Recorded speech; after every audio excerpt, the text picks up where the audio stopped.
play. ළමයා අහයි කෝ object එක. අපි අයි ඔබ්ජෙක්ට් එක ගැන කතා කරන්නේ නැති කියලා මම පැහැදිලි කරනවා.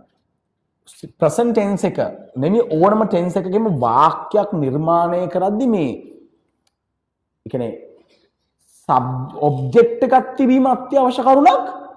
මේ අපි පැසිව් වොයිස් ගැන නෙමෙයි මේ කතා කරන්නේ. පැහැදිලිද? දැන් උදාහරණ I eat කියන්නේ වාක්‍යයක් නෙමෙයිද? වාක්‍යයක් තමයි. මම කනවා. ඒතර ඒක අමුතුවෙන් පැහැදිලි කරන්න අවශ්‍ය නැහැ. ඔබ්ජෙක්ට් එකක් අනිවාර්යද? නැහැ. හරි? ඒක සරලව ගත්තොත් මම එහෙමොත් එහෙම simple present tense වාක්‍යයක් නිර්මාණය කරන්නේ කොහොමද කියලා කොහොමද කරන්නේ? සබ්ජෙක්ට් එකක් තියෙනවා. ඒකට ක්‍රියාවේ මූලය දානවා.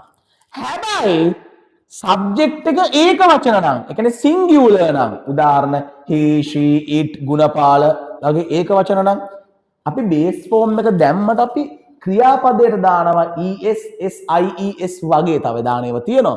ඒ වගේ වෙනස්කම් කරනවා ක්‍රියාපදයට. බලමු work works වෙලා, study studies වෙලා, play plays වෙලා. ඒක වෙන්නේ කොයි වෙලාවටද? simple present tense එකේ affirmative නැත්නම් positive වාක්‍යයක් ඒක වචන උක්තයක් subject එකකින් පටන් ගත්තට පස්සේ මොකද වෙන්නේ? ක්‍රියාපදේ වෙනස් වෙනවද නැද්ද?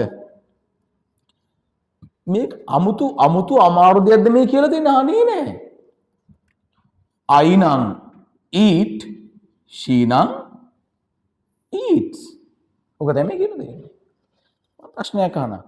She eats කියන එක දකින්න තියෙන්නේ කොහෙද ඔයාට? කොහෙද තියෙන්නේ? She eats දකින්න තියෙන්නේ කොහෙද? හරි ලේසි. grammar class එකේ ළමයි දෙන උත්තරේ මෙන්න මේක වෙන්න ඕන.